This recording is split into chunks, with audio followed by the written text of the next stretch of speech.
பள்ளிக்கட்டு சபரிமலைக்கு கல்லும் முள்ளும் காலிக்கு மெத்தை சுவாமியே ஐயப்போ ஐயப்போ சுவாமியே.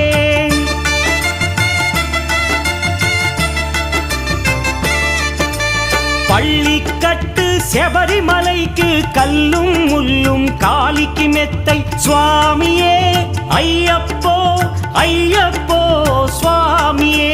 నెయ్యాభిషేకం చేయండి హారతులిచ్చి కొలవండి ఇరుముడి స్వామికి భక్తిగా ఇచ్చి వేదన తీరగ వేడండి అయ్యప్పను కని పిలవండి స్వామియే అయ్యప్పో అయ్యప్పో స్వామియే.